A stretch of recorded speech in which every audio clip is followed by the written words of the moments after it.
હવે આપણે સ્વાધ્યાય 1.3નો દાખલા નંબર 1 જોઈશું. તેમાં એક ઇલેક્ટ્રોનિક વસ્તુના ઉત્પાદનમાં વપરાતી 6 જુદી જુદી વસ્તુઓ અંગેની માહિતી નીચે પ્રમાણે છે. તે પરથી સૂચકાંક ગણો અને તેનું અર્થઘટન કરો. તો હવે તમને વસ્તુઓ, ભાર અને ભાવ સાપેક્ષ ટકાવારી આપેલ છે. તો તમારે જો ભાર આપેલો હોય તો ભારી સરેરાશની રીતે સૂચકાંક ગણીશું. કોઈ સૂચના ન આપેલી હોય અને ભાર આપેલો હોય તો તમારે સમજી જવાનું કે ભારી સરેરાશની રીતનો ઉપયોગ થશે. તો સૌપ્રથમ આપણે કોષ્ટક બનાવી દઈશું ભારી સરેરાશ માટેનું. તો પહેલાં વસ્તુઓ, ભાર એટલે W અને ભાવ સાપેક્ષ ટકાવારી એટલે I. તો ભારી સરેરાશનું સૂત્ર મુજબ sigma IW upon sigma W. તો આપણે સિગ્મા IWની અને સિગ્મા Wની જરૂર પડશે. તો એના માટે આપણે સિગ્મા IWનું કોલમ બનાવી લઈશું. તો સિગ્મા IW એટલે W તમને આપેલો જ છે, I પણ આપેલ છે. તો I અને Wનો ગુણાકાર કરશો એટલે તમને IWની કોલમ મળી જશે. આ રીતે 5 ગુણ્યા 290 એટલે 1450, 10 ગુણ્યા 315 એટલે 3150, 10 ગુણ્યા 280 એટલે 2800, 30 ગુણ્યા 300 એટલે 9000, 20 ગુણ્યા 315 એટલે 6300, 25 ગુણ્યા 320 એટલે 8000. તો આ રીતે IW તમને મળી જશે. ત્યાર પછી એનું ટોટલ મારો તો સિગ્મા IW મળશે તમને 30700 અને ત્યારબાદ Wની પણ ટોટલની જરૂર પડશે એટલે સિગ્મા W થશે તમારો 100. તો આટલી કોલમ બનાવ્યા પછી હવે આપણે સૂત્ર લખીશું. તો ભારી સરેરાશની રીતે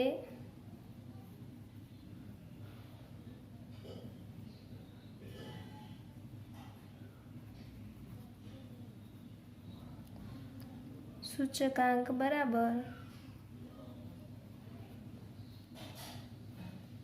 સૂત્ર આવશે આપણું sigma IW upon sigma W. તો સિગ્મા IWનું ટોટલ આવ્યું આપણું 30700 અને સિગ્મા Wનું ટોટલ આવ્યું 100.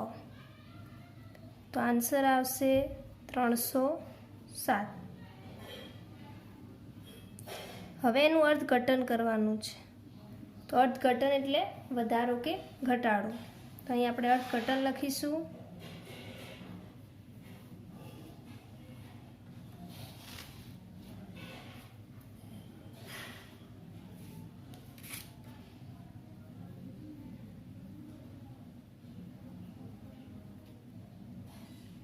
તો અર્થઘટન કેવી રીતે લખીશું આપણે? તો આધાર વર્ષનો સૂચકાંક 100 હોય અને ચાલુ વર્ષનો આપણે જે સૂચકાંક શોધ્યો 307 છે. તો અર્થઘટન એવું નીકળશે કે આધાર વર્ષની સરખામણીમાં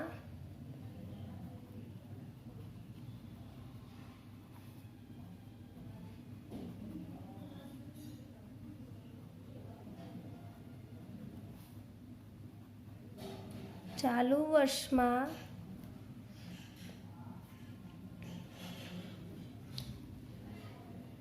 કુલ ખર્ચમાં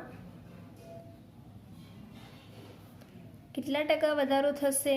તો આધાર વર્ષમાં 100 જ હોય, હાલ 307 છે. તો કેટલો વધારો ઘટાડો થશે? તો 307 માઇનસ 100. તો આધાર વર્ષની સરખામણીમાં ચાલુ વર્ષના કુલ ખર્ચમાં 260% વધારો નોંધાશે.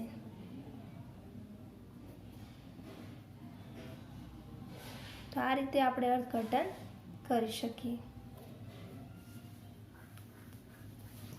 ત્યારબાદ 1.3નો દાખલા નંબર 2.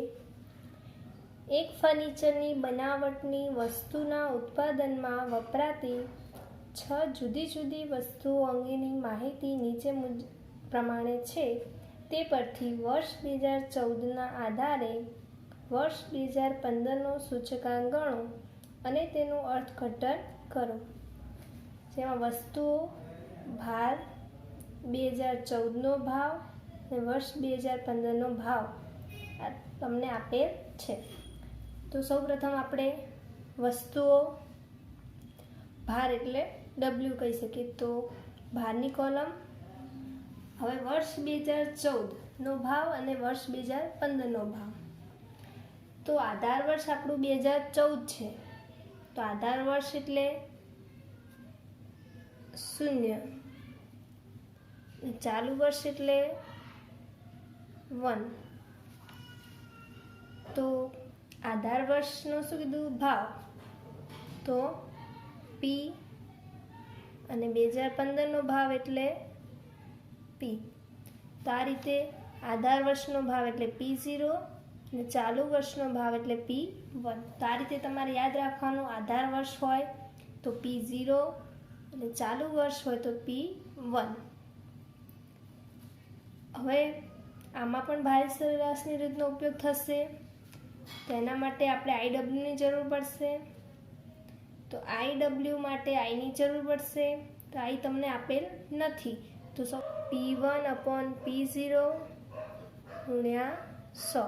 આ રીતે આપણે સૌપ્રથમ આઈ શોધીશું.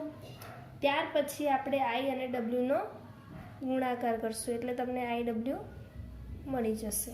તો આટલી કોલમ આપણે જરૂર પડશે. તો આઈ શોધીશું પહેલાં. ચલો, P1 24, P0 30 ગુણ્યા 100. તો આન્સર આવશે 80. એવી જ રીતે P0 20 ગુણ્યા 100. આન્સર આવશે 120. વસ્તુ સીમાં P1 70, P0 50 ગુણ્યા 100. આન્સર આવશે 140. વસ્તુ ડીમાં P1 40, P0 32 ગુણ્યા 100. આન્સર આવશે 125.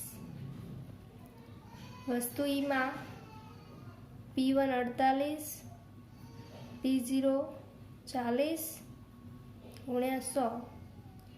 આન્સર આવશે 120. વસ્તુ એફમાં P1 24, P0 16 ગુણ્યા 100. આન્સર આવશે 150. તો આ રીતે આપણે આઈ શોધી લીધા.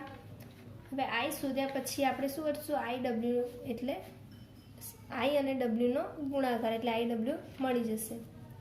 તો W 17 અને આઈ 80. તો 17 ગુણ્યા 80 જવાબ આવશે 1360. વસ્તુ બીમાં W 15, આઈ 120. 15 ગુણ્યા 120 એટલે 1800. ચલો, વસ્તુ સીમાં 22 ગુણ્યા 140 3080. ત્યાર પછી ડીમાં 16 ગુણ્યા 125. આન્સર આવશે 2000. વસ્તુ ઈમાં 12 ગુણ્યા 120 એટલે આન્સર આવશે તમારો 1440.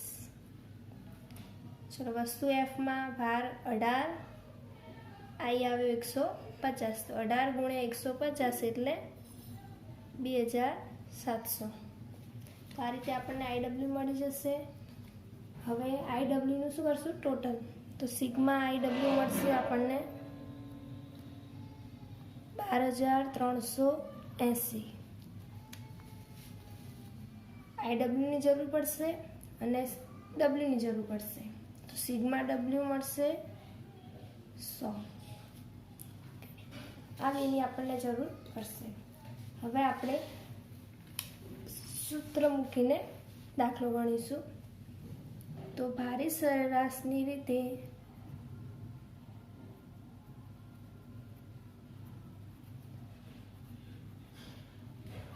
સૂચકાંક બરાબર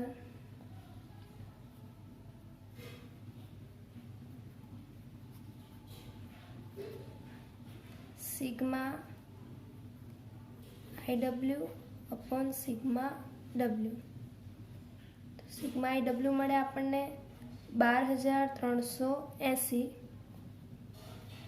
सिग्मा W 100। आंसर આવશે 123.80। હવે આપણે અર્થઘટન લખીશું, આપણો આન્સર।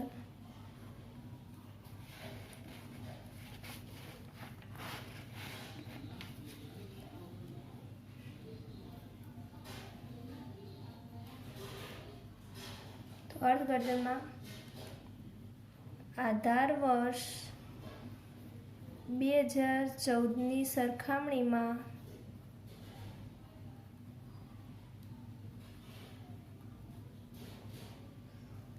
વર્ષ 2015ના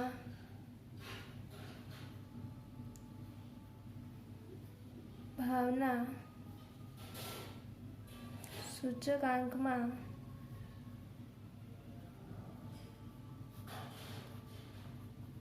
123.80 माइनस 100 तो 23.80% વધારો થયો છે।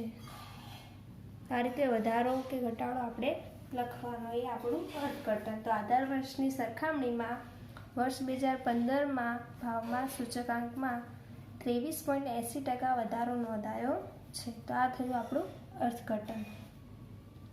1.3 દાખલા નંબર 3, નીચેની માહિતીના આધારે વર્ષ 2014ને આધાર વર્ષ લઈ વર્ષ 2015 માટે લાસ્પિયર, પાસે અને ફિશરનો સૂચકાંક ગણો।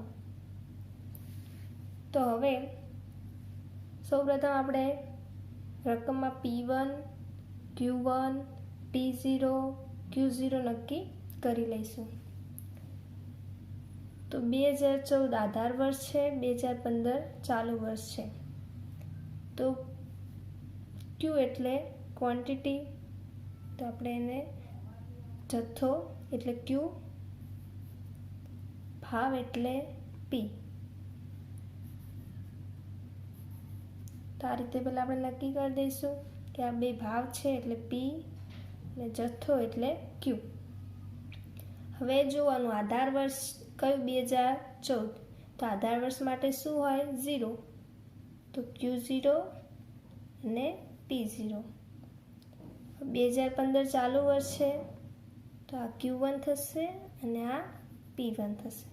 તો આ રીતે સૌપ્રથમ P1, Q1, P0, Q0 આપણે નક્કી કરી લઈશું। કોષ્ટકમાં Q0, P0, Q1 અને P1 આ રીતે દર્શાવી દઈશું। હવે આપણે લાસ્પિયરના સૂત્ર પ્રમાણે 2 કોલમ જોઈશે અને પાસેના સૂત્ર પ્રમાણે 2 કોલમની જરૂર પડશે। તો લાસ્પિયરના સૂત્ર પ્રમાણે P1 Q0, P0 Q0। લાસ્પિયરના અંશમાં P1 Q0 ની જરૂર પડશે અને છેદમાં P0 Q0નો। એવી જ રીતે પાસેના અંશમાં P1 Q1 ની જરૂર પડશે અને પાસેના છેદમાં P0 Q1 ની જરૂર પડશે। તો આ રીતે આપણે 4 કોલમની જરૂર। P1 Q0 એટલે P1 અને Q0 કોલમનો ગુણાકાર। એવી રીતે P0 Q0 એટલે P0 Q0નો ગુણાકાર, પછી P1 Q1 એટલે બંનેનો ગુણાકાર અને P0 Q1નો ગુણાકાર। તો આ રીતે પહેલાં આપણે 4 કોલમ બનાવી લઈશું। તો આ રીતે આપણે P1 Q0ની કોલમ, P0 Q0ની કોલમ, P1 Q1ની કોલમ અને P0 Q1ની કોલમ તૈયાર કરી લઈશું। ત્યારબાદ એના ટોટલ કરી લઈશું। તો પહેલી કોલમનું આવશે 2040.9, P0 Q0નો સરવાળો આવશે 1610.55, P1Q1નો સરવાળો આવશે 3180.25 અને P0Q1નો સરવાળો આવશે 2507.15. હવે આપણે લાસ્ટ પેયરનો સૂચકાંક, પાસેનો સૂચકાંક અને ફિશરનો સૂચકાંક શોધીશું. બરાબર, હવે એનું સૂત્ર તમને યાદ હશે, તો P1 P0. હવે લાસ્ટ પેયર હોય તો અંશ અને છેદમાં શું આવશે? Q0 Q0. તો આ રીતનું આપણું સૂત્ર તૈયાર થઈ જશે. સિગ્મા P1 Q0 છેદમાં સિગ્મા P0 Q0 ગુણ્યા 100. હવે રકમ મૂકીશું અંદર, તો P1 Q0નું ટોટલ આવશે 2040.9. P0 Q0નું ટોટલ આવશે 1610.55 ગુણ્યા 100. તો ગણતરી કરીશું આપણે.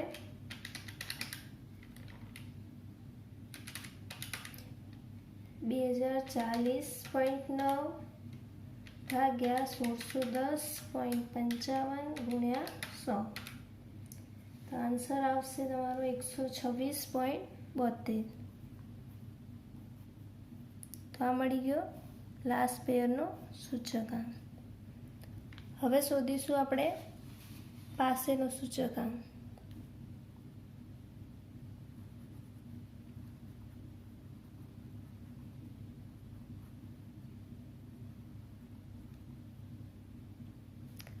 પાસેનો સૂચકાંક IP બરાબર sigma P1 Q1 on sigma P0 Q1 ગુણ્યા 100.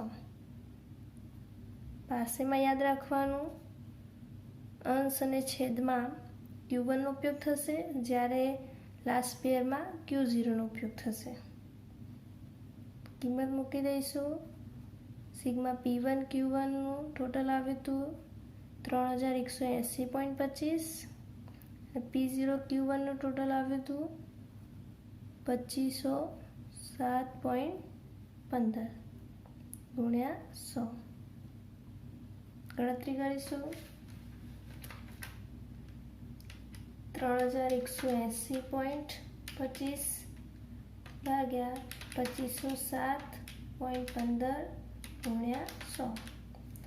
આન્સર આવશે 126.85.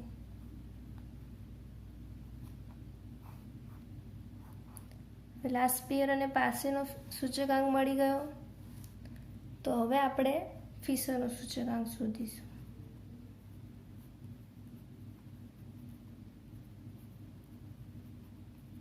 તો ફિશરનો સૂચકાંક બરાબર વર્ગમૂળમાં IL ગુણ્યા IP.